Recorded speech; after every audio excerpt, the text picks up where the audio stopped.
So let us first revisit the 1D bar that we had learned at the beginning of this course, and now reformulate the stiffness matrix in terms of what we have learned right now, just before this. So here's a 1D bar. So if you take a small element anywhere here, um, the only stress that this element is subjected to is sigma xx. There's no other stresses. And the only displacement component that we should worry about is u, which is downwards. Okay, so you can easily formulate the governing differential equation for this. So start with the equilibrium equation. This is the only equilibrium equation. It has a self-weight. Unlike the problems that we did at the beginning of the course, it has a self-weight, and that self-weight body force is bx only, and that is equal to rho g. So this is the only equilibrium equation that matters. Replace, because sigma xx is the only stress, then replace sigma xx with E times du dx. You get this equation. This equation is easily solved. It's a separable equation. It's easily solved, and ux comes out to be this based on two boundary conditions. One is that u is equal to 0 here, and then this is traction free. This surface is traction free, so the normal is in 1 0 0 direction. The normal is in the 1 0 0 direction, and therefore sigma xx is equal to 0 on this surface. Remember your Cauchy relation. If sigma xx is 0 on this surface, it implies that du dx at x equal to L is equal to 0. If you put these two boundary conditions, so this is part of your del vu and this is part of your del vt. So if you put these boundary conditions together, this is the exact solution that you get. The thing to note is that this is a solution that has x square in it. It's a quadratic solution. Okay, it's a quadratic variation of u with x, and this variation is something like this. The maximum value of the vertical displacement occurs at x equal to L, and it's equal to rho gl square by 2. So this is pretty much easy to get. Now we will go back and try to do this with what we have just learned about weak forms and so on. Now let us multiply this equation just for the sake of things that just by hindsight actually. Just multiply this by a. Okay, multiply this by a, where a is the area of cross section of this bar. Okay, so if you do this, this is the equation that you get, and let us use this operator a equal to, this is the operator that we use. It is possible to show, easy to show actually, that this is a strictly positive operator. And then remember, we solve LU equal to F. So in this case, F is going to be your minus A rho G. So this is your F. And then this equation is in this form. L is a positive, strictly positive operator. So therefore you can write down the variational statement right away. This is the variational statement you have, where LU comma U is the integral from 0 to L, half in front. LU is AE d square U dx square times U. This is the inner product between LU and U. And then the inner product between F is rho G, F is rho G, and F is minus rho G actually, and minus A rho G times U dx 0 to L. So these are the two, and there's a minus here, this minus becomes plus, so this is your pi according to the theorem that we have learned last week. So this is your variational statement. Now, usual things, we try to simplify this. So the first term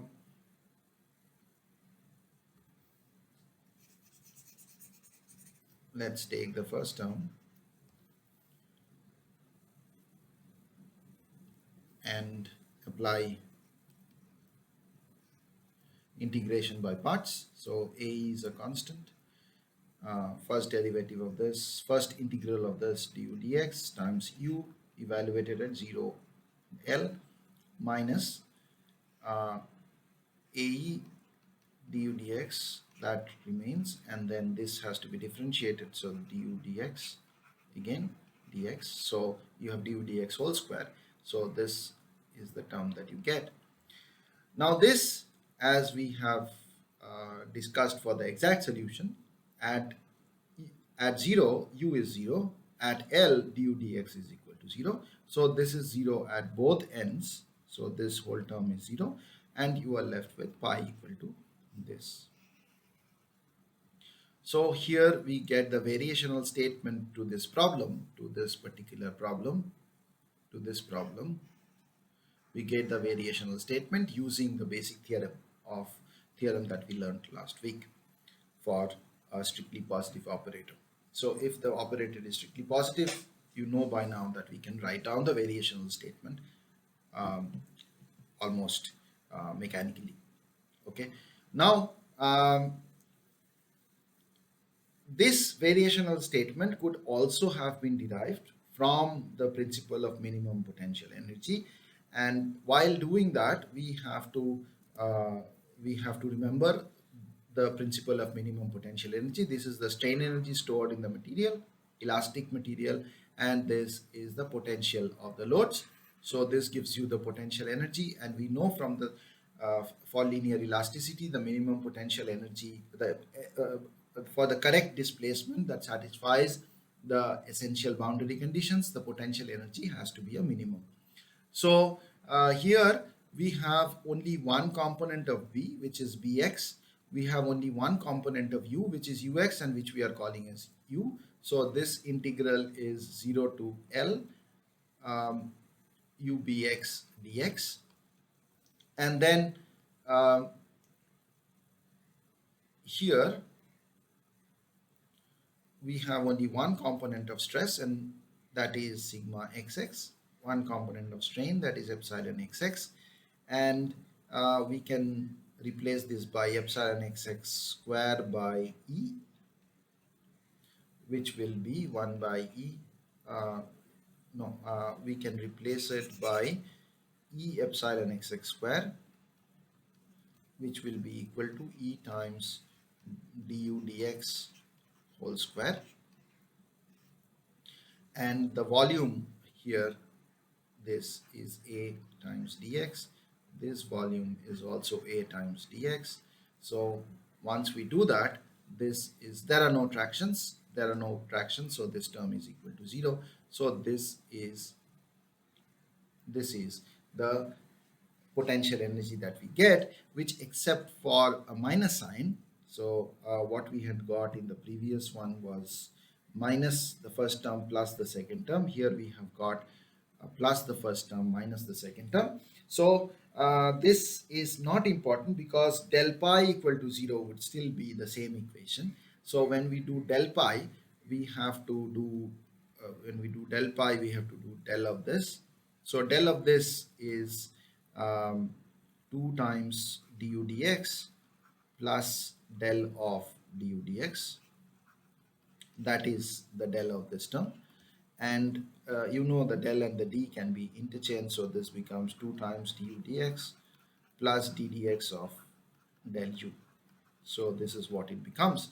That's this term.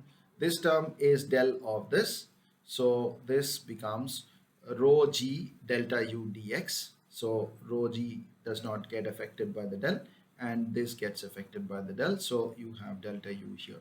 So this is your del pi, and this del pi you can get either by using the potential energy of the elastic body, or by following the direct variational route where you frame this particular expression. So as we have discussed before, this is going to be our strategy. We are going to divide the domain into elements.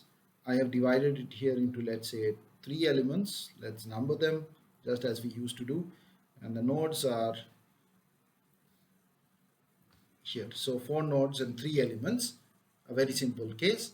And then we are going to insist that the total first variation of the strain energy is total variation in first variation in the potential energy is sum of the variations of the potential energy over each element, which we denote by pi e, that is equal to 0. So this is what we are going to impose on on this discretized domain. Now, to do that systematically, let us isolate a single element. Let us isolate, let's say, this, and just as we did before, let us call these node numbers 1 and 2. These are local node numbers, and let their coordinates in with respect to whatever coordinate system is given be x1, 2, and let this be element number e. Okay. Now, over each element, we assume that u varies linearly. It's an assumption that we are going to follow this in this problem, because we have only 2 nodes per element, and therefore from 2 given values at the 2 nodes, 2 given values of u at the 2 nodes, namely, let's say, u1 and u2, or u2 and u3, we can only interpolate with a straight line. So since there are 2 nodes, we will get two values of the nodal variable, that is u1 and u2, and we can use only linear interpolation. So we will write the approximated u as n1 u1 plus n2 u2, where n1 and n2 are the shape functions, where the tacit assumption is that n1 and n2 both are linear functions, because with 2 values we can do only linear interpolation. So now you can write this equation as n1 n2 times u1 u2, where u1 is the displacement here and u2 is the displacement here, axial displacement here. N1 is the shape function for this node, N2 is the shape function for this node, and this can be written as n times u, where u is the vector of nodal displacements and n1 and n2, n is the matrix of shape functions. So this is how we write it. Now we know that this has to satisfy Kronecker delta property. So at x1e, it has to be n1 has to be equal to 1. At x2e, it has to be 0. So n1 will be 1 here and 0 here. So it's a function of this type, and it's very easy to figure out that n1 will be this function. So when you put x equal to x2e, it will be 0. When you put x equal to x1e, it will be equal to 1, because x2e minus x1e is equal to le. So this satisfies the Kronecker delta property. Similarly, n2 will be a function which is 1 here and 0 here. And again, it is easy to see that the function will be this, because when x is equal to x1e, this will be 0, and when x is equal to x2e, the numerator will be minus le, and therefore this will be equal to 1. So this also satisfies the Kronecker delta property. So we have sort of derived the shape functions for this case just by using the Kronecker delta property and nothing else, right?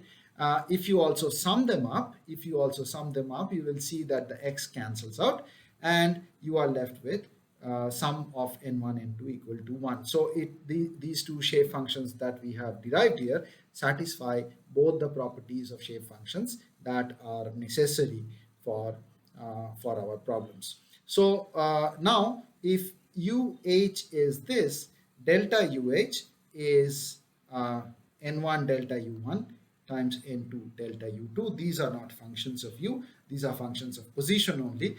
Again, we can write this as, sorry, we can write this as N1 N2 times delta U1 delta U2, and we can call this as the vector delta U. So this becomes N times delta U. We also need strains because my variational principle includes strains. This also includes strains, so I need du dx. So UH is equal to N1 U1 plus N2 U2, and therefore duh dx, which is what I need, is this is not a function of x, so dn1 dx u1 plus dn2 dx u2, which again I can write as dn1 dx dn2 dx times u1 u2. We have encountered this vector before and we have called it u. This is a new matrix that we encounter. We'll call this B, which is also the strain displacement matrix, which somehow connects the nodal degrees of freedom, to the derivatives of the field variable. This is the field variable that we are trying to solve for. These are the values of the field variable at the nodes of the element, and this matrix relates the gradients of the field variable to the nodal values of the field variable. So that is what we do, and this n and this b are this n and this b are central to the finite element approximation, and in every case of a new element that we try to design, we'll have to carefully assess what n and b are going to be. Okay. There's another way by which we could have got n and b out. That is by assuming that this is a linear variation of displacements. So this is called the assumed displacement method, which is in spirit not different from what we have done, but in the method of operation, in the method of coding, it's going to be a little bit less general than this approach that we have taken, where we a priori try to figure out the shape functions. By using the properties of the shape functions. We try to figure them out and then fix the interpolation. On the other hand, in the assumed displacement method, what we assume is that the displacement within an element is, let's say, a linear function of this sort, where a1 and a2 are the constants that we need to determine. So I can write u as 1x times a1 a2, which is same as writing it like this. So I have now two values that I know. So I know at node 1 u is u1, and at node 2 u is u2. Therefore this has to be, u1 has to be equal to 1 times x1 into a1 a2. This gives me u1, and u2 would be, if I put in place of x, I put x2, I get u2. So u1 into this vector u1 u2, which we had called u, is this matrix, which depends only on the nodal coordinates times these constants. So I can call this matrix A. These constants, this vector I can call small a, let's say. So u, the nodal displacements, are a times a. So the constants can now be determined as a inverse u, provided this A is actually invertible. If it's invertible, then this is how I write it. So in place of A, I can now replace U by 1x, and in place of A, I can write A inverse U, and immediately you see that um, it is same as what I have done here. Here I have expressed the value of the field variable at any point within the element in terms of an interpolation from the nodal values. This contains the nodal values, and this is the interpolation or shape function matrix that gives you the value at any point inside the domain of the element. And this equation does the same thing. This equation does the same thing. It gives you, so we should call it UH actually, should call this UH. So the approximated value of U in terms of the nodal variables, nodal values of the field variable. So this is like our shape function. This is like our shape function.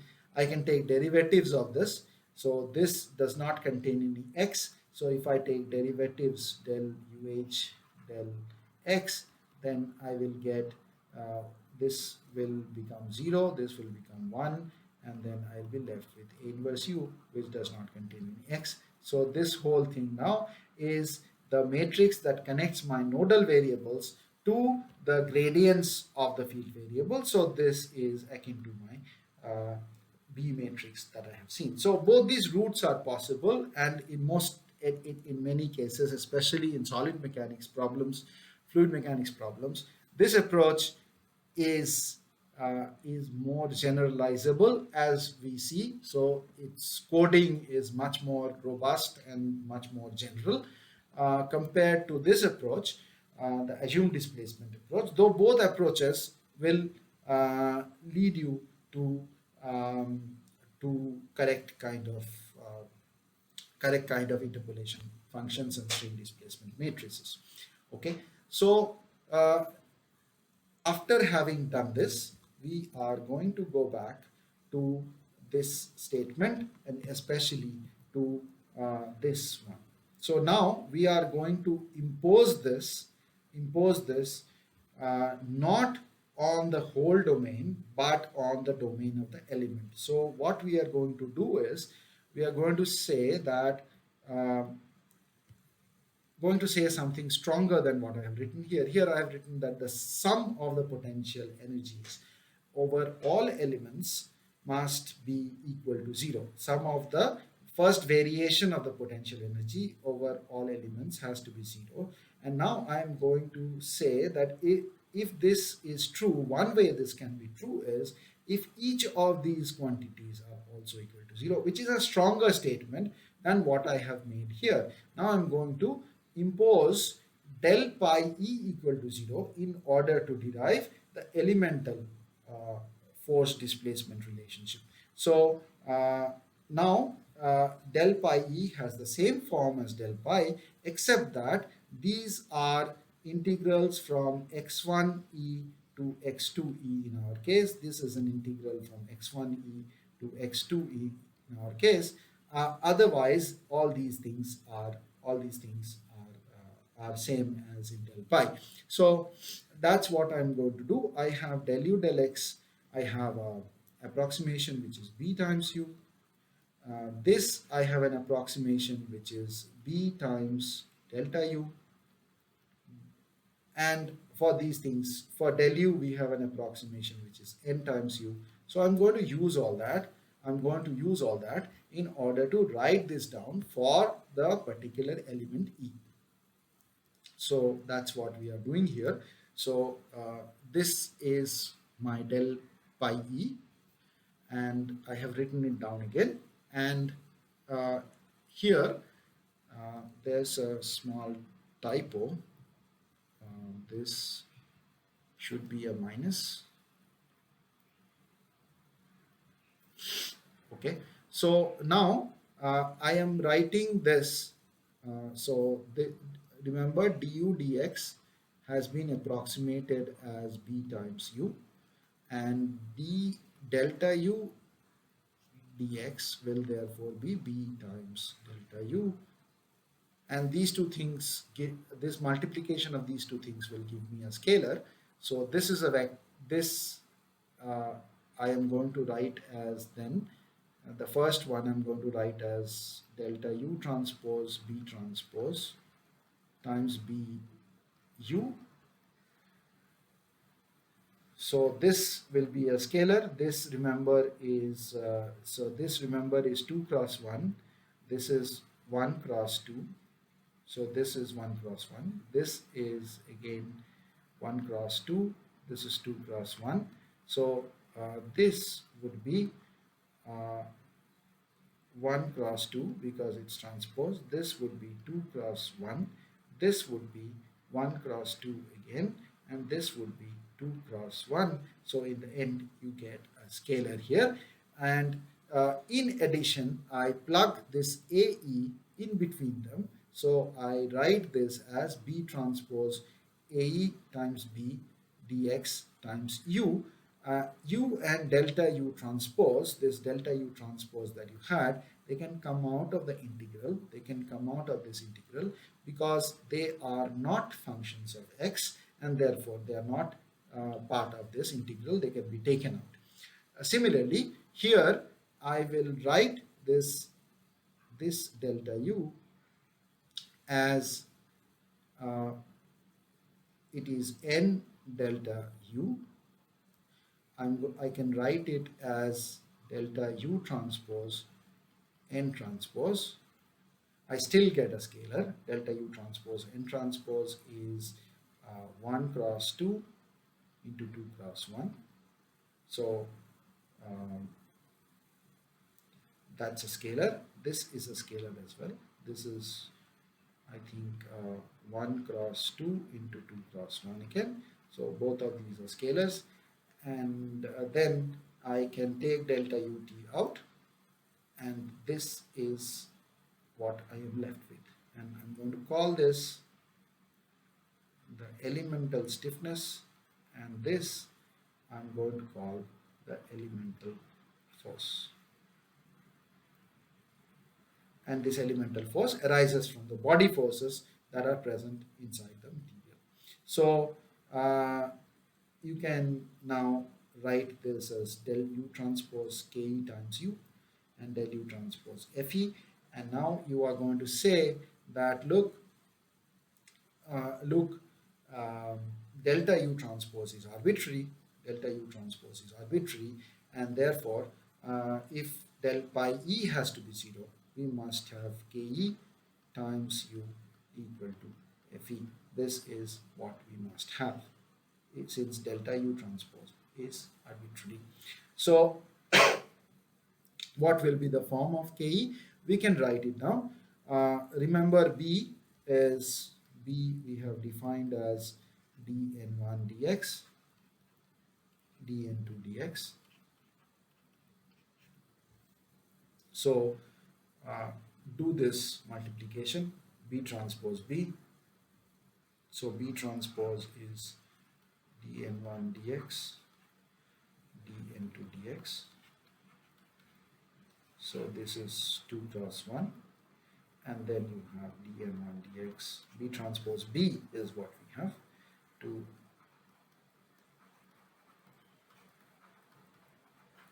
So this will be 1 cross 2. So the result will be a 2 cross 2 matrix, which is, of course, you have the integration and the A. So this is what we are trying to write. So this K matrix would now take this form, and this FE matrix will take this form. Please verify it out. Okay. So finally we arrive here, which is the local displacement, local equilibrium equation, so to say, local force displacement relationship. This is the effective force, equivalent force to the distributed body force rho g that you have in the element. This is the equivalent nodal force. These forces act at the nodes. These are consistent nodal forces corresponding to this rho g body force that you act.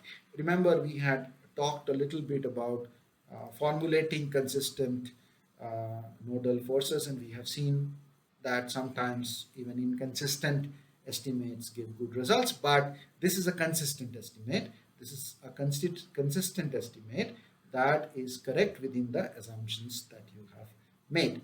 Now, so two things I want you to note here. First is this very strong assumption that we have made here, that this is equal to 0, which is the source of all the approximations that we have. So del pi had to be a sum of del pi e's, but there is it's not necessary that all del pi e's be 0 identically, but we have assumed that all del pi e's are equal to 0. Secondly, you must notice that we are we knew the correct solution in this case, and the correct solution is quadratic, and we have taken a linear approximation. Actually, we have taken a piecewise linear approximation to a quadratic function. If we had taken a quadratic approximation here, firstly, we would need 3 nodes at least. We would need at least 3 nodes because 3 values are needed to define a quadratic function correctly. So we would need 3 nodes. But just 3 nodes would have been sufficient to discretize. We could have discretized the whole thing with a 3-noded bar element rather than a 2-noded bar element if since in this case the actual solution itself is quadratic.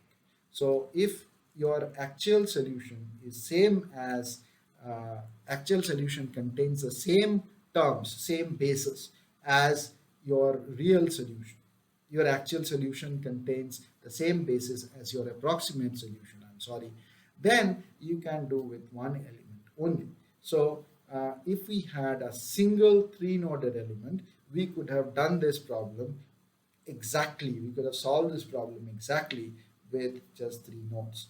But since we are taking linear, piecewise linear approximation over each element, and we are choosing to use 2-noded elements, we have to use multiple elements in order to get a decent approximation to the quadratic actual quadratic function that we want.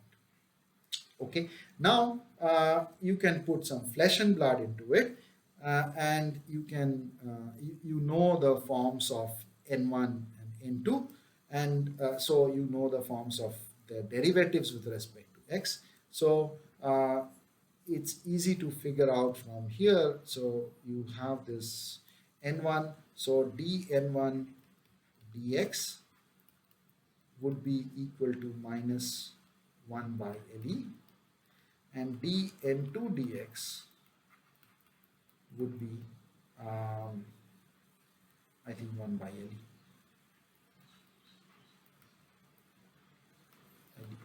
Okay, so so your B will therefore be minus 1 by LE, 1 by LE, and B transpose B would be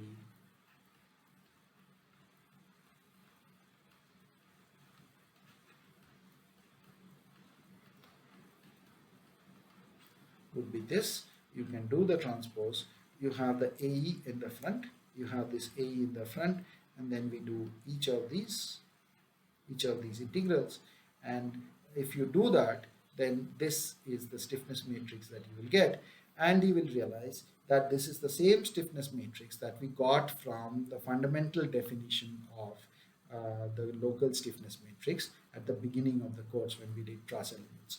So this is the same stiffness matrix we got when we assumed that Kij in this matrix, Keij implies unit displacement applied at J and the force at degree of freedom I. When we use that definition, we have got this exactly same stiffness matrix as we get from the energy root. Okay, so this is revisiting the truss element, 2-noded truss element, And now we will do two more exercises.